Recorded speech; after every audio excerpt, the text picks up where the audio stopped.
কোন খাবারগুলো শিশুকে ভালোভাবে বেড়ে উঠতে সাহায্য করে আর কোন খাবারগুলো শিশুর জন্য ভালো না? এই প্রশ্নগুলো সব বাবা মায়ের মনেই থাকে। আজকের ভিডিওতে সহজ করে এটা নিয়ে আলোচনা করব। প্রথমেই বলছি শিশুর জন্য কোন খাবারগুলো উপকারী। 4টা বিষয় নিয়ে কথা বলবো। 1 নাম্বার হলো বেশি বেশি প্রোটিন এবং আয়রন আছে এমন খাবার। কেন এটা দরকার আর কোন কোন খাবার এগুলো পাওয়া যায় দুইটাই বলবো। কেন খাওয়াবেন? প্রোটিন শিশুর হাত পায়ের মাংস গঠনে সাহায্য করে, আয়রন নতুন রক্ত তৈরিতে সাহায্য করে। শরীরে যদি আয়রনের অভাব হয় তাহলে শিশুর কোনো কিছুতে মনোযোগ দিতে সমস্যা হতে পারে, স্কুলের পড়াশোনায় খারাপ করতে পারে। অর্থাৎ এই দুইটা পুষ্টি উপাদানই শিশুর জন্য খুবই দরকারি। তাহলে এখন আসি কোন কোন খাবার থেকে এগুলো পাওয়া যায়। মাছ, মাংস, ডিম, ডাল, এই খাবারগুলোতে ভালো পরিমাণে প্রোটিন এবং আয়রন আছে।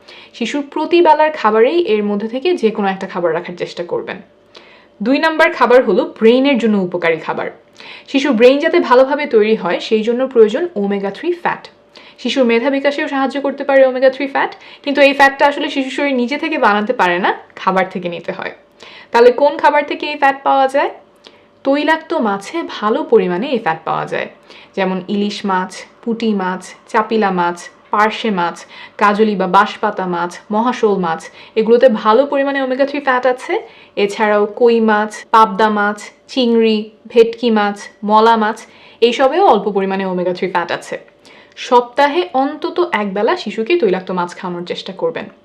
এছাড়াও অন্যান্য খাবার যেমন বিভিন্ন ধরনের বাদাম থেকে ওমেগা 3 ফ্যাট পাওয়া যায়, তবে এটা যাদের বয়স 5 বছরের বেশি তাদের জন্য, কারণ ছোট শিশুদের গলায় বাদাম আটকে যেতে পারে।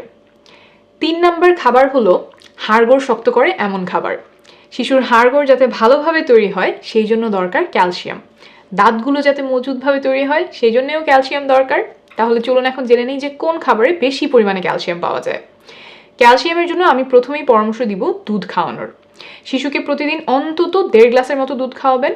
দুধে চিনি দিয়ে খাওয়ানোর অভ্যাস করবেন না, কারণ শিশুর জন্য চিনি আসলে একেবারেই কোনো প্রয়োজন নেই, বরং এতে দাঁত ক্ষয় হয়ে যেতে পারে।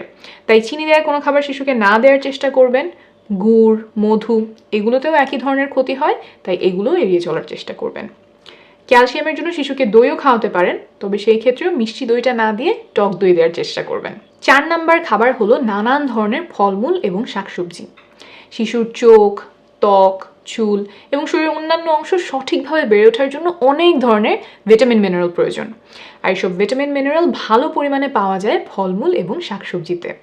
এক এক ধরনের ফলমূল শাকসবজিতে এক এক ধরনের ভিটামিন মিনারেল থাকে, তাই যত বেশি প্রকারের শাকসবজি ও ফলমূল শিশুকে খাওয়াতে পারবেন শিশু তত ধরনের ভিটামিন মিনারেল পেয়ে যাবে।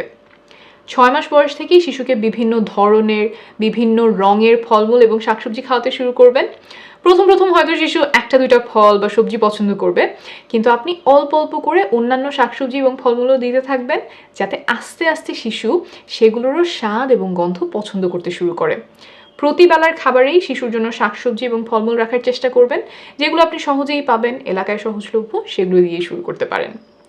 শিশু ভালোভাবে বেড়ে ওঠার জন্য খাবারের পাশাপাশি আরেকটা বিষয় খুব গুরুত্বপূর্ণ, সেটা হলো খেলাধুলা। এটা নিয়ে অল্প করে একটু বলি। খেলাধুলা করলে শিশুর বুদ্ধির বিকাশ হয়, মনোযোগ বাড়ে, স্মৃতিশক্তি বাড়তে পারে, সাথে শারীরিকভাবেও শিশু ভালো মতো বেড়ে ওঠে। কিন্তু আসলে অনেকেই খেলাধুলাকে সময় নষ্ট মনে করেন, কিন্তু সেইটা ভুল ধারণা। কতক্ষণ শিশুর খেলাধুলা করা দরকার? দিনে অন্তত 1 ঘন্টা শিশুকে খেলাধুলা করতে দিতে হবে। আর বয়স যদি 3-4 বছর হয় তাহলে সময়টা আরও বাড়বে, তখন দিনে অন্তত 1.5 ঘন্টা করে খেলাধুলা করার প্রয়োজন। আর এর থেকে বেশি সময় ধরে খেলাধুলা করলে আরও ভালো। এখন আসি কোন খাবারগুলো শিশুর জন্য ভালো না। আমরা অনেকেই চিন্তা করি যে চিপস, চকলেট, লজেন্স, আইসক্রিম, তারপর নুডলস, বিস্কিট, মিষ্টি, বাটার বান, কেক, পেস্ট্রি, দোকানের প্যাকেট জুস, সফট ড্রিঙ্কস, এগুলো হচ্ছে শিশুদের খাবার। কিন্তু এই ধারণাটা আসলে ভুল। শিশুদের ভালোভাবে বেড়ে ওঠার জন্য যেসব ভিটামিন মিনারেল দরকার সেগুলো এইসব খাবারে খুবই অল্প পরিমাণে থাকে। তাই এইসব খাবার যদি শিশুদের বেশি বেশি খাওয়ানো হয় তাহলে তাদের শরীরে পুষ্টির অভাব দেখা দিতে পারে। আর এইসব খাবারের আরেকটা সমস্যা হচ্ছে এগুলোতে অনেক সময় অতিরিক্ত চিনি, লবণ, তেল চর্বি থাকে, যা শিশুর স্বাস্থ্যের জন্য খুবই ক্ষতিকর। এইসব খাবার যদি খুব নিয়মিত শিশুকে খাওয়ানো হয় তখন দেখা যায় যে অল্প বয়সে তার ওজন বেড়ে যাচ্ছে, শরীরে অতিরিক্ত চর্বি জমছে, আর একবার ছোটবেলায় ওজন বেড়ে গেলে বড় হয়েও ওজন অতিরিক্ত থেকে যায় বেশিরভাগ ক্ষেত্রে। অর্থাৎ এইসব খাবার থেকে শিশু উপকারী কিছু পায় না বললেই চলে, বরং ক্ষতিকর অনেক উপাদান শিশুর শরীরে ঢুকে যায়। তাই শিশুকে এইসব খাবার খাওয়ানো যতখানি সম্ভব এড়িয়ে চলবেন।